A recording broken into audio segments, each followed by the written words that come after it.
Welcome into another edition of the Bettor Baseball Podcast, WinDailySports.com. Yesterday here on the Bettor Baseball Podcast, not too bad of a day. And by not too bad, I mean it could have been a lot worse, I think, is what I'm trying to say. A pretty good day overall, I would say. We did hit the Dodgers team total over.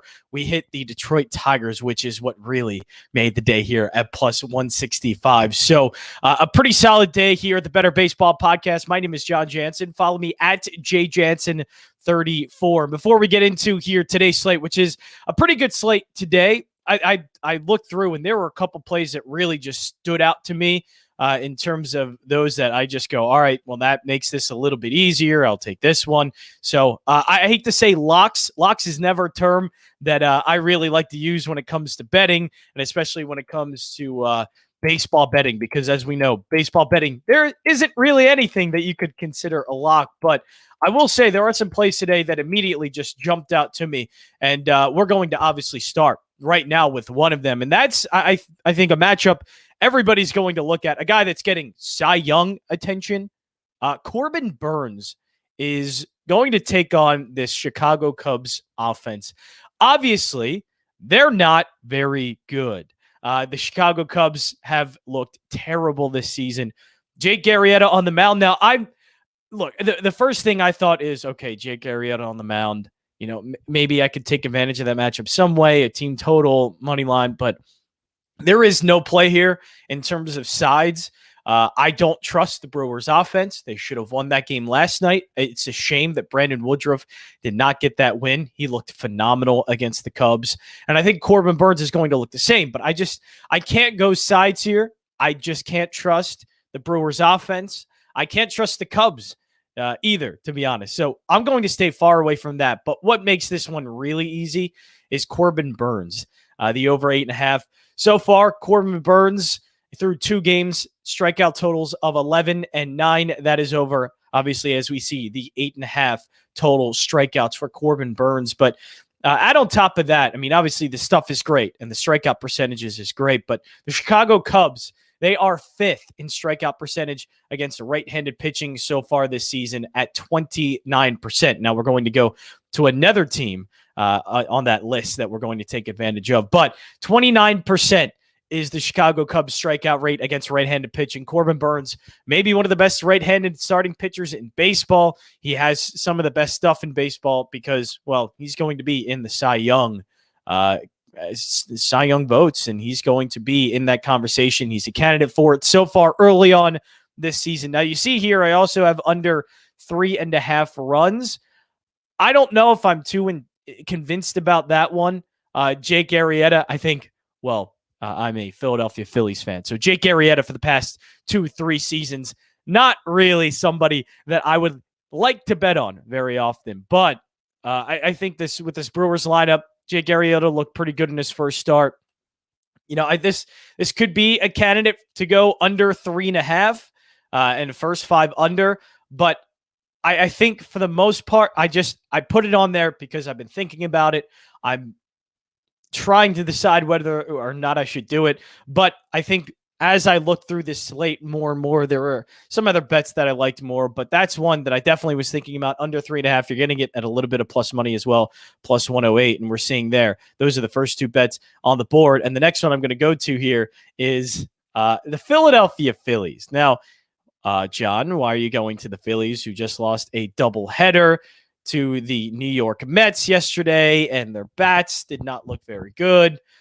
Why are we going back to the Phillies here? Why are we going to the Phillies? Because I actually backed the Mets last night in the game 2 of the doubleheader, which they were plus 105. That was a good hit with Marcus Stroman. So I think what I really like about this matchup is the fact that Zach Wheeler has a tremendous fastball. Now, it was a little bit rough against the Atlanta Braves. Well, because the Atlanta Braves, they can be pretty good sometimes, and Wheeler wasn't hitting his spots. But what I do like is the fact that Zach Wheeler does have an incredible fastball, and the Mets don't really hit fastball well, especially this season. Now, I'm going to bring in my guy, Keith Cavanaugh Jr. Not only, first of all, my man, congratulations on a 2-0 night last night in the hockey picks. Thank you. Thank you. Yeah. 2-0 last night. I saw that early this morning. I saw you were on the the Washington Capitals against my Flyers. Did not like that, but that's okay. That's all right. That's good. It ended up cashing. You took the puck line, I think, with them. I did -1, so like those are a little different than the puck line. So right, minus, okay. Yeah. And then there's regulation you could bet too. So like sometimes I like the -1 because it pushes if they win in overtime as opposed to losing and if they win in overtime when you take regulation. But and the values are like the same. So love it. Well, see, there we go. A little bit of insight in the NHL. Hey, you should be checking out Keith's picks. The model. I love it. The model has been giving out plays, and Keith was doing a tremendous job. So check that out. That'll be windailysports.com. But Keith, I don't know if you're with me here. I know most of the Win Daily Sports team is our New York Mets fans, so I'm not sure they're liking that I'm going through this pick, but maybe you could back me up a little bit here or tell me that I'm maybe being a little bit of a homer with this one. But I got to like Wheeler in this matchup, mainly against the Mets. If anything, maybe go a first 5 with them. Yeah, so I like the value on the Phillies, right? Because they're just favored by a little bit, and Peterson stunk in his first start. So I mean, I don't hate it there. The Mets have looked okay. Like they're very inconsistent with the bats. Obviously, when DeGrom pitches, they like to turn their offense completely off, which is insane. It's just insane. It's a poor guy, right? I mean, the stats that they're bringing up now, where he's like he would have had like 35 more wins if they would have got normal run support, or if the bullpen didn't blow his. I mean, it's tough, but at the same time, like he's so dominant that it's just like you just got to keep riding him. Right. I think I'm going to go Wheeler here. Now, I know David Peterson, he got kind of rocked at his last start, which was against the Phillies. And I was looking at the first 5 under 4.5 because I was thinking, Peterson's not that bad. He's a solid pitcher, just had a bad start against the Phillies. But then I saw it juiced up to that -143, and that made absolutely no sense for me to take. So I wasn't going anywhere near that. But I have sort of my picks for the slate. I already went through the Brewers and Cubs, but I think before I get into all of mine, is there anything you wanted to go to or anything that kind of jumped out to you with this slate? I know with me early on, Corbin Burns against the Cubs with Jake Arrieta. I love Burns strikeout totals. I love Corbin Burns to dominate that game. Now, I can't pick a side because the money line's juiced up and because the Brewers stink, so I'm not going to get any return on that at all. But is there anything that kind of jumps out to you on today's slate? There's a big one, some good pitching matchups. So what is it that maybe stood out to you or a game that you're interested in? Go up to the Red Sox one quick. Oh, nice. Which one? Game 1 or 2? Where are we going here? Well, let's look at all right. So I mean, there's same line for both, which I think is interesting, right? I mean, they're just pricing them. So I guess would it be like, I don't know how the doubleheaders have been this year, but do you kind of want to wait for that lineup confirmation in case certain players are being rested? Exactly. You don't know which game they're going to use their starters for or how they're going to kind of mix it up. Yeah. So you're absolutely right with that. Yeah. And I mean, the pitchers, right? Evaldi's kind of, he was good like a couple years ago. Is he still any good right now? No, I think that's kind of, I don't know which one to trust, Eovaldi or Rodriguez, and I don't know which Twins pitcher I'm more afraid of. It probably would be Maeda at this point, even though Jose Barrios has the stuff. But I think Maeda is the one I think that's a little bit more consistent that I would be kind of worried about. But yeah, I think why we're going with the Red Sox here, they've looked pretty good as of late. Besides that first series, they bounced back from that. Right. And to get them at plus money, right. I think that's what gets me going. Yes, exactly. They've won 7 straight. I think what I would do, maybe take that first game with Eovaldi, just take the first one plus 128 and just kind of ride it that way. Because what I don't want to do is wait for the Red Sox to kind of lose that first game and lose the winning streak and then be discouraged about it and not bet the Red Sox here. I'm just going to go straight ahead, bet the Red Sox on the winning streak. They have won 7 straight. They're plus 128. The pitching matchup, is it great?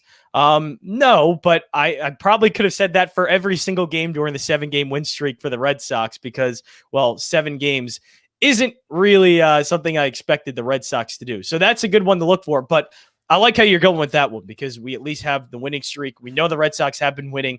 And what we try and look for always is the plus money here on the money line for Major League Baseball. So I think the Red Sox are a good play. And I'm just going to stick with game number 1. Now, I think here, what I want to go with this matchup. I just want to check real quick what the strikeout prop is for Joe Musgrove. Probably over 6.5. Obviously, Pittsburgh isn't a very good offensive team. So they are going up against one of the best in terms of Joe Musgrove. So we'll see. I'm right now checking at the right-handed splits. Going to check out the left-handed splits against for the Pirates, their K percentage against left-handed pitching. And look at that. A good crisp 31.9% strikeout rate against left-handed pitching. So I think we're going to be pretty good there with Joe Musgrove. Do you think there's going to be a little let down from his no-hitter? See, that's one thing I would be worried about. And but it's the Pirates. The only thing I would be worried about is the fact that he might be on not a pitch count, but I don't think they're going to be eager to run him out there for another 9 innings. How many pitches did he throw in the no-hitter? Was it like 120, 130? I'll have to check, but I think he threw well over 100.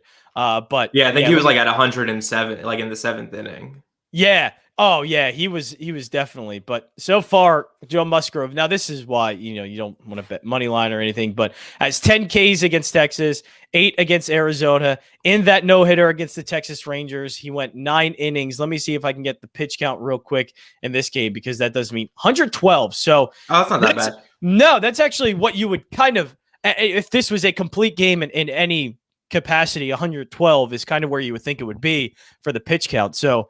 You know what? Maybe it's not as much. Joe Musgrove is a great pitcher. Again, I just went through his stats there. He's, with 2 games in, he's 2-0 and is not allowed an earned run yet this season. And if he's running down the Pirates too, they're not going to just pull him out like in 5 or 6. I think they're going to ride him a little bit.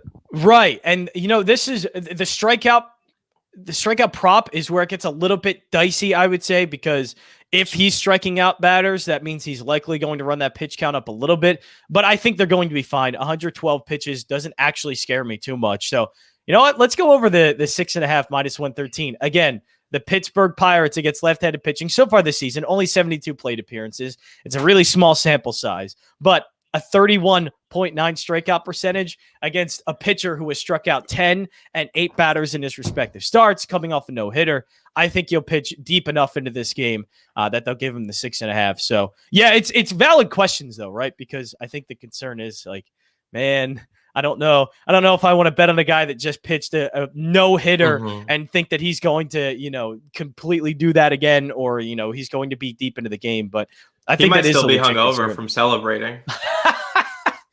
He could be. I bet backers of Joe Musgrove in that start too. Probably doing the same exact thing, I would imagine.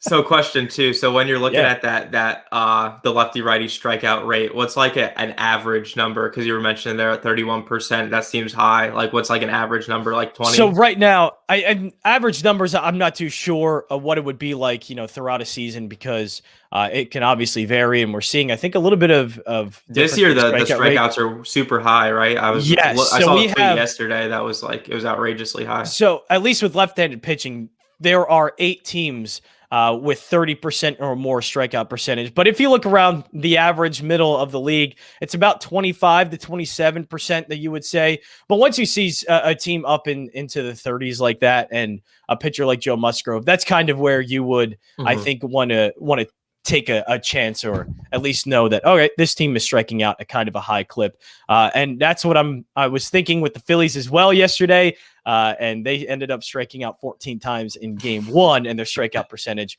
they're 6th this season. So that's obviously very high. So another game I'm going to go to now, I was just mentioning strikeout percentages.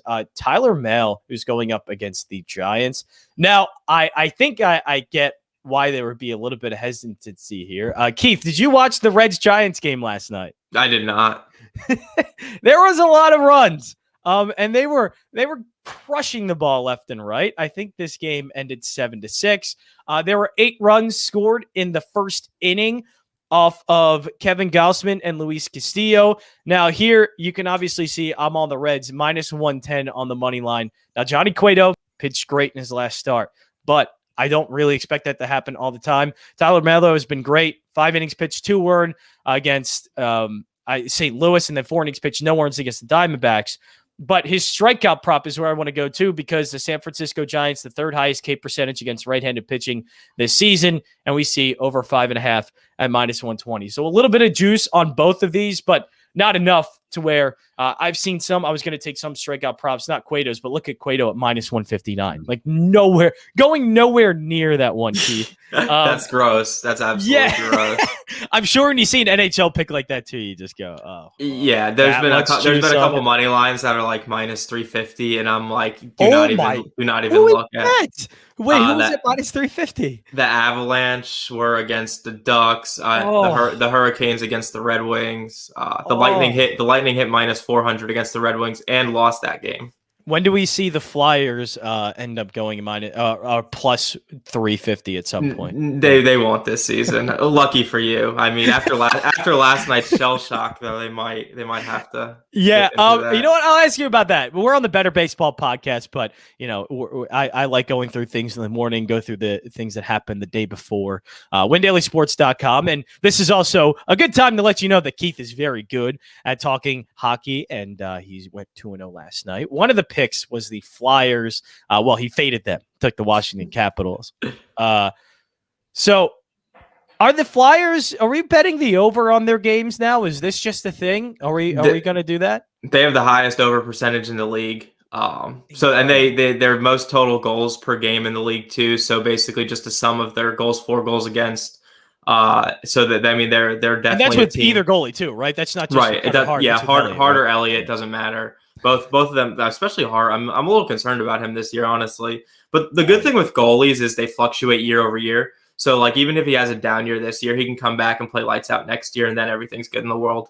But definitely look at those overs on Philly for sure, especially the Caps. The Caps are the second or third highest over in the league.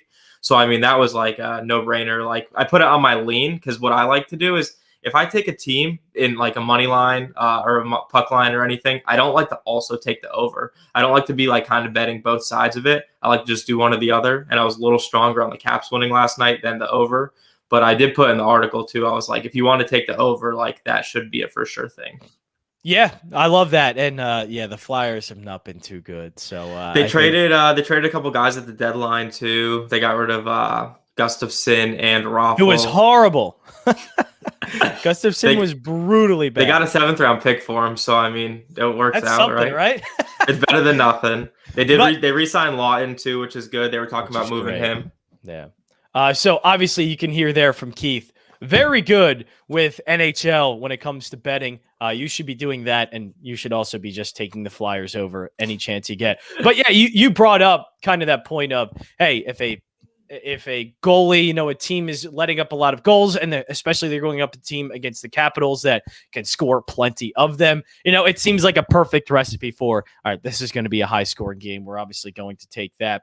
And that's what I like to do with starting pitching as well. And we see the strikeout percentages are high. Tyler Mail's strikeout rate has been pretty good this season. So I think I'm going to take that here on the Bettor Baseball Podcast, WinDailySports.com, Keith Cavanaugh Jr. It's good to see Keith because I've been reading his picks and seeing him and the model go off in the NHL. And you can check out picks on WinDailySports.com. Keith will have his in today as well as the rest of the Win Daily Sports team. But here are the picks for the Bettor Baseball Podcast. I think I'm going to axe this under instead of doing that. I'm just going to stick with the Corbin Burns strikeout at over 8.5 because I am getting plus money on it, plus 110. Phillies, I like on the money line, minus 118.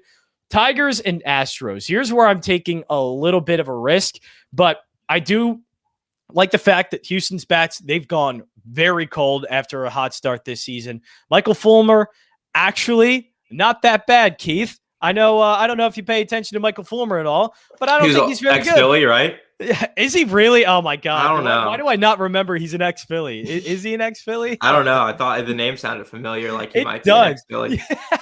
He's the kind of pitcher that would be an ex-Philly. How about let's just say that. So Michael Fulmer on the mound, and he's actually been kind of good so far. And McCullers, you do have to worry about the kind of the walk rate, but he's been striking out batters a lot. I think Detroit's offense has been good. Obviously, Akil Baddoo has been phenomenal this season. 4 home runs already in his short, young career. But I think I will take the under 4.5. It's not even juiced up that much. I'll take it. I'll take the Reds on the money line. I think I just saw that at minus 110. I think it was. So I'm going to take the Reds money line, Tyler Mahle over 5.5 strikeouts. And then Joe Musgrove, a late addition here on the Bettor Baseball Podcast, thanks to a little bit of help from my friend Keith. How about that? You talked me into it, man. I'm excited about that one. I'm definitely taking it. And you know what? For Keith here, let's go Red Sox plus 128. I think it's a great. Why not? It's a plus money play. Yeah. Right. Like the Twins, I don't see the Twins lineup being significantly better than the Red Sox either. No, and it's kind of cooled off a little bit. The Twins lineup is good, but they're also 5-5 for a reason. So far, they've lost their last 3. They have run totals of 3, 6, and 2 in those games. So yeah, they've cooled off, and they're not really hitting consistently in that well. Why not take a shot? Can we scroll up to that 1:00 Yanks game real quick? Yes, we can. So we got a little play here. Why is the Yankees not favored by more? I feel like are like the Blue Jays they've been okay, and they definitely they beat the Yankees a couple times when they played in that first series. But I feel like the Yankees overall are the better team. Is it a pitching matchup? Is it Kluber? Is Stripling? Has he been pitching well this year? Well, yeah, no, neither of them have, to be honest. Kluber has a 5.68 ERA. It's just been bad. And Ross Stripling, 7.56. He's been bad. Solid. And those are, Kluber, that's through 6 1/3. Look at that over. That makes sense. Right. Yeah. Oh, that makes a ton of sense here. But I don't trust either of these lineups right now because let's go with the Blue Jays. How about this? Their last 4 games, they have run totals of 1, 15, 1, and 7. I can't trust them. And that's kind of expected a little bit. First of all, it's baseball, it happens, but you also expect it with a little bit of a younger lineup that's still trying to find their way in the major leagues. I think, and a lot of people think, this is the season for them to kind of put it together, make a playoff push, and get into the playoffs. But is it happening right now? No, it's just not happening consistently enough that, I might take the Yankees, but even the Yankees so far aren't really doing that well. A lot of their metrics are sort of average. It's not anything you expect from a Yankees lineup. So, let's go down to the New York Yankees here. 13th in WOBA, which is, right around where Detroit and Seattle are so far this season. Obviously, if you're around those teams, it's not really the best. And their runs created plus, same thing, right around St. Louis, Tampa Bay, 13th. They're inconsistent and they're not great. So yeah, I think it's more of, it is the pitching matchup. It's the fact that I think Toronto is home as well, even though they're not home. Right. They're in Florida, right? They're in Florida. So yeah, it's, when you see it, you go, okay, Stripling on the mound. Why is this not a little bit more higher for the Yankees? But I think the pitching matchup with Kluber as well, he can definitely be hit. If anything, maybe look at the team total for some of these teams. If I can go down there real quick to the team total, total runs at the first. No, let's go to team total. There we go. See Yankees over 5.5.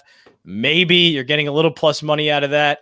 Yankees, though, to me, that looks enticing, though. It does. It looks enticing against Ross Stripling. So if that's the case, then maybe if you want to go with anything in this game, I might go there with the Yankees lineup because Ross Stripling, you just want to take advantage of the matchup, I think, more than anything. But that's probably right about where I would go, is maybe the team total. Now, I wouldn't take the Blue Jays. Obviously, I just kind of talked about their inconsistencies. You're juicing up a little bit too much. You're juicing up at all for the over, which I don't know if I want to technically do that with the Blue Jays. So I think, if anything, kind of where I'm going to stand there is the Yankees. If you're going to get the plus money on the over, and I know it's 5.5, and I know it seems like a lot, but it's the number the Yankees can reach. If anything, they've been decent against right-handed pitching so far this season. They are 10th in WOBA plus 316 or 0.316, excuse me, in WOBA against right-handed pitching so far. So obviously they're hitting a little bit better against righties than lefties. If you want to take the chance, I think that's where you go with the Yankees and Blue Jays. I'm not going anywhere near this. That just nothing there entices me enough to do. You think it's pretty much a coin flip on that game? Yeah, it's whether or not it's deciding if the Blue Jays can get the Kluber or the Yankees get to Stripling. It's too much volatility in the lineups, too much volatility in terms of pitching matchup. I don't think it's a game I'd want to go to, but I do like that the little late addition there for the over 5.5 for the Yankees. And you know what? I think now that Keith has contributed there, 2 picks from Keith, I think that's a good place to stop here on the Bettor Baseball Podcast. So Keith, first of all, where can people find you on Twitter? And also, I mean, give us a little bit of preview on what we might be seeing today for your NHL picks. Yeah, Keith Cav JR on Twitter. That's where I post all my picks, all the articles. As I mentioned to Jason on the Sirius show, a couple jokes here and there too. Maybe some good, hockey videos. But yeah, no, I think today we got an okay slate. Right, there's only 6 games. First game's at 2:00. We're running back a play that we did on Monday. So we're just same matchup. Nice. Didn't hit on Monday, so we really like the bounce back to kind of come with us on Monday. If you want to, should I say it on here? Or should we make the readers, read through? Oh, no. Yeah, no, we'll have them wait. Or you know what? Let's do an exclusive. If they're paying attention, if they're listening ahead of time, they're going to get it. So yeah, what is the one play we can get? We got Jets minus 1.5 against the Senators at plus 146 on FanDuel. We're taking that because the Jets are one of the best teams on the puck line this year. They lost to the Senators 4-2, who are one of the worst teams in the NHL. And the Jets they were plus 135 on Monday, so we're getting even more value because it didn't hit. So I really just love that play. I mean, the numbers suggest that it should hit. It's hit 3 out of 7 matchups this season, so the Jets are due to make it hit again. Even that out. Man, I love that. You're giving me a plus money play. Look at that on the Bettor Baseball Podcast. Look at, ladies and gentlemen. Crossover. A little crossover. I'm just going to look you straight in the eyes. This is what you can get on the Bettor Baseball Podcast. It's not just baseball. It's hockey, too. Keith, thanks for joining me, man. Really appreciate it. That's it for the Bettor Baseball Podcast. We'll be back tomorrow, 10:30, same time. Good luck tonight. And be sure to check out all of our bets, windailysports.com.